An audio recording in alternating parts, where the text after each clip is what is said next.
Pemirsa, seorang pasien kritis di Puskesmas Wakorumba Selatan, Kabupaten Muna, Sulawesi Tenggara, tidak diperbolehkan menggunakan mobil ambulans untuk dirujuk ke Rumah Sakit Siloam di Bau-Bau.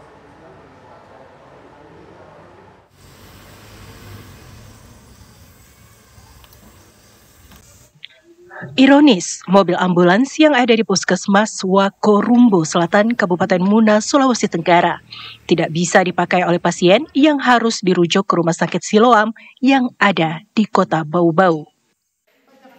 Kepala Puskesmas berdalih ambulans tersebut belum ganti oli hingga dikhawatirkan mogok di jalan.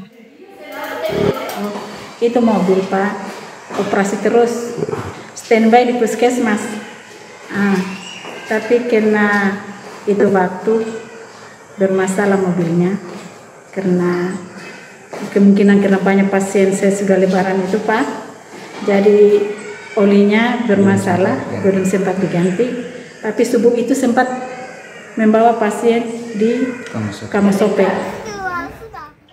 Sementara itu pihak keluarga yang melihat kondisi pasien kritis dan harus secepatnya dibawa ke rumah sakit yang jaraknya 100 km lebih dari puskesmas tersebut sempat berkomunikasi dengan sopir ambulans.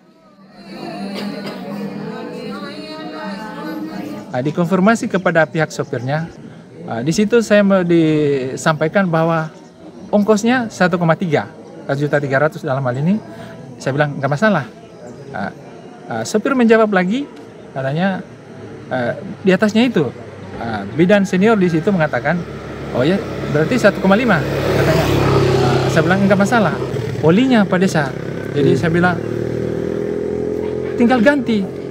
Mengatakan olinya tidak ada di Wakorsel, di Maligano atau di Raha. Sementara saya lihat jam ini jam 10.30, berarti kalau ferry jam 12 tidak mungkin Pak. Kalau kondisi begitu saya bilang ini harus pasien ditangani secepatnya. Khawatir dengan kondisi pasien, keluarga akhirnya menyewa mobil bak terbuka untuk membawa pasien ke rumah sakit rujukan di Kota Bau-Bau. Dari Kabupaten Muna, Sulawesi Tenggara, Jamil Azali, TV One, mengabarkan.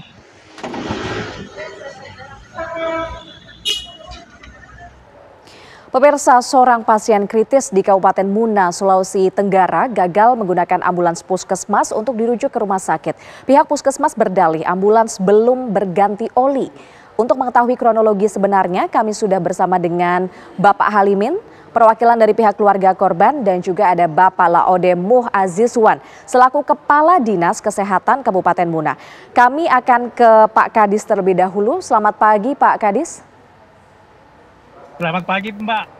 Pak, kami ingin mengonfirmasi apakah betul ambulans di puskesmas tersebut belum berganti oli pada saat akan mengantarkan pasien dirujuk begitu. Dan sebenarnya prosedur untuk perawatan mobil ambulans di puskesmas seperti apa Pak? Iya, terima kasih banyak. Kami dari pemerintah kabupaten tidak pernah mengarahkan untuk tidak standby itu mobil Pak, Ibu. Dan harapan kami itu mobil itu standby di puskesmas 24 jam. Dan tidak ada berdalih bahwa mobil itu belum diganti olinya atau tidak ada bensin atau dan lain-lainnya. Mobil harus standby di puskesmas selama 24 jam.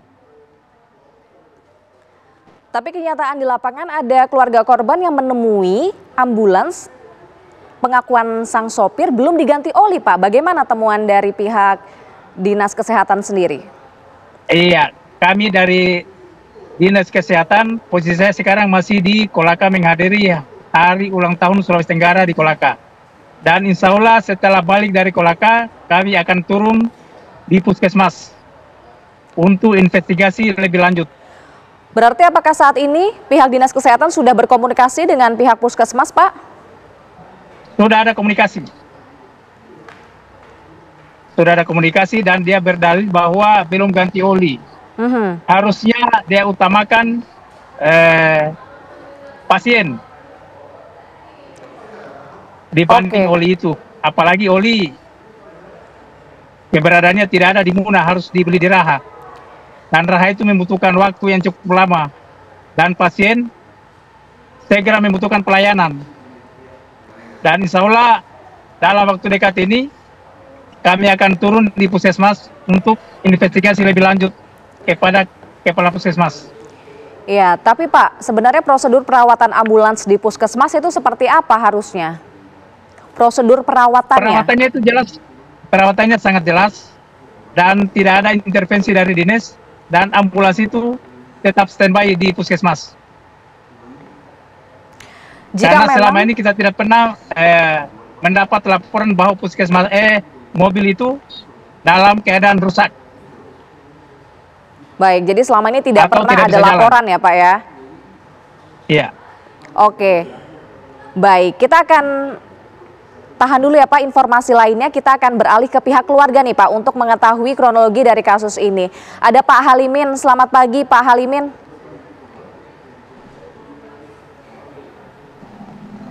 Pak Halimin bisa mendengar suara saya dengan jelas Pak?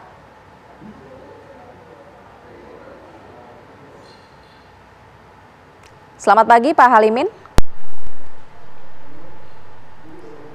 Ya, nampaknya kami masih mengalami gangguan komunikasi dengan pihak keluarga. Pemirsa, saya ingin kembali ke Pak Kepala Dinas Kesehatan Kabupaten Muna.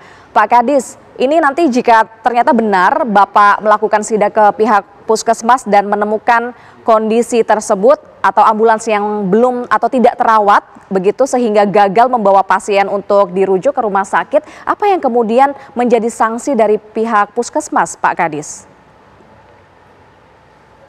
Iya, siap. Kalau benar-benar itu terjadi, Kepala Puskesmas kami akan evaluasi.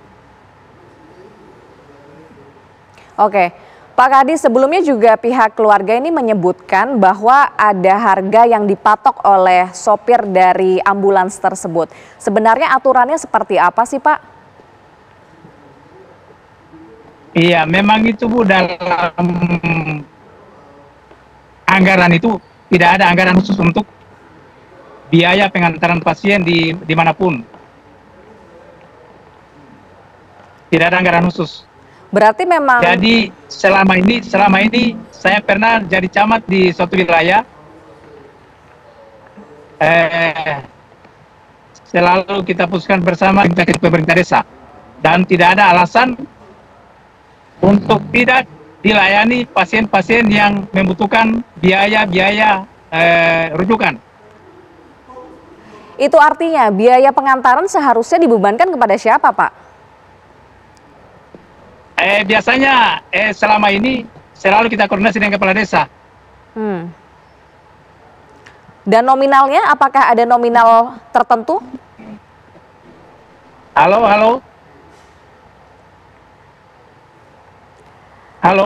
Baik. Nampaknya kita juga mengalami gangguan komunikasi pemirsa, namun terima kasih Kepala Dinas Kesehatan Kabupaten Muna sudah bergabung bersama dengan kami di program Kabar Utama Pagi.